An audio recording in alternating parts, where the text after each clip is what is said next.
Boas a todas e a todos. No vídeo de hoxe imos a falar sobre o brillo das estrelas e como clasificalas en base a este. Veremos que é a magnitude aparente dunha estrela, que é a magnitude absoluta e os 10 astros máis brillantes que podemos ver desde o ceo de Galicia. Comezamos. As estrelas son basicamente esferoides xigantes de gas moi quente e vense no ceo como puntiños moi luminosos, uns máis que outros. Isto débese a varios factores, como poden ser a distancia a que nos atopamos da estrela, o seu tamaño e a súa temperatura, xa que a máis tamaño e temperatura vense máis brillantes, e a maior distancia, menos.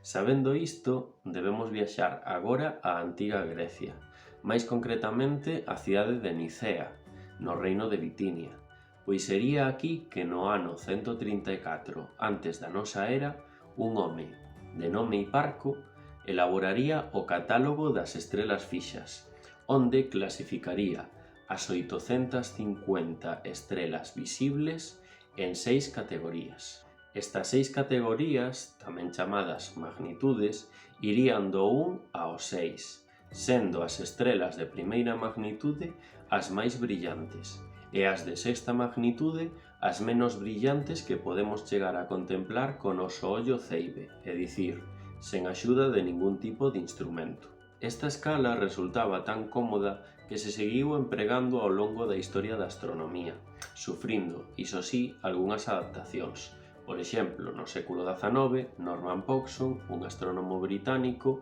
definiu a escala de maneira logarítmica, de maneira que unha estrela de magnitude primeira sería 100 veces máis brillante que unha de magnitude sexta. Deste xeito, un incremento dunha magnitude nunha estrela suporá unha diminución do seu brillo a través dun factor de raíz quinta de 100, é dicir, de 2,51 veces, tal e como podemos ver nesta táboa. Ademais, esta escala estenderíase polos seus extremos, de xeito que ademais de ter estrelas de magnitude 3 ou 5, tamén teremos estrelas de magnitude 2,6, 3,5, menos 12, 20, etc.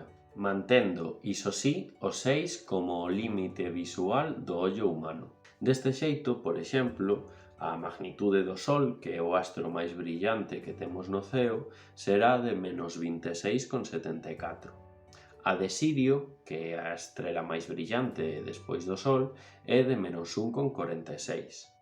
Porén, a magnitude de Próxima Centauri, que é, irónicamente, a estrela máis cercana a nós, despois do Sol, é de 15,5, moi superior a 6, que é onde fixáramos o límite visual do ollo humano, e, polo tanto, non a poderemos ver sen instrumentos específicos. Agora ben, tal vez comezaríades a sospeitar que estes valores só se aplican se o observador se atopa na Terra, xa que, como comentamos ao inicio do vídeo, este brillo que teñen as estrelas varía en función da distancia a que se atopa o observador delas.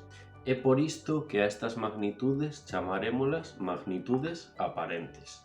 E para comparar o brillo das estrelas de forma xusta, é dicir, sen que dependa a distancia a que se atopa o observador destas, definiremos a magnitude absoluta, como a magnitude aparente que tería unha estrela se estivésemos a 10 parsecs dela.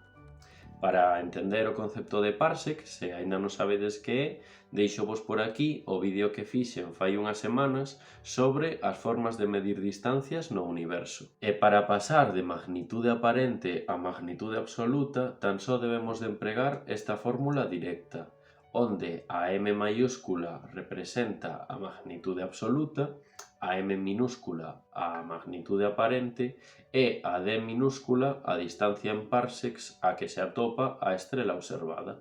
Deste xeito, a magnitude absoluta do Sol, que tiña un aparente de menos 26,74, será de 4,83, e do mesmo xeito, a de Sirio, cunha aparente de menos 1,46, será de 1,42. Isto é coherente cos datos astrofísicos que temos de ambas estrelas, xa que Sirio é unha estrela moito máis quente que o Sol e, ademais, co dobre de tamaño desta. As magnitudes teñen un gran interese observacional, xa que non só se aplican a estrelas, senón que podemos estender o seu uso a outros astros no ceo, como por exemplo planetas, cometas, obxectos de ceo profundo como nebulosas, cúmulos, galaxias, etc. Aquí deixovos unha lista cos 10 astros máis brillantes no ceo de Galicia. Como vedes, ademais de estrelas, tamén se nos cola a lúa chea ou planetas como Venus, que é máis brillante que calquera estrela, quitando, evidentemente, o Sol. Debido a isto, tamén se lle chama o luceiro. Ata aquí o vídeo desta semana, que forma parte da modesta serie que estou facendo sobre conceptos básicos da astronomía, que nos permitirán, ademais de observar o ceo, entendelo. Se tedes calquer tipo de dúbida, por favor, deixadema nos comentarios e se vos molou o vídeo, agradeceríavos moitísimo que o partillásedes. Ata outra!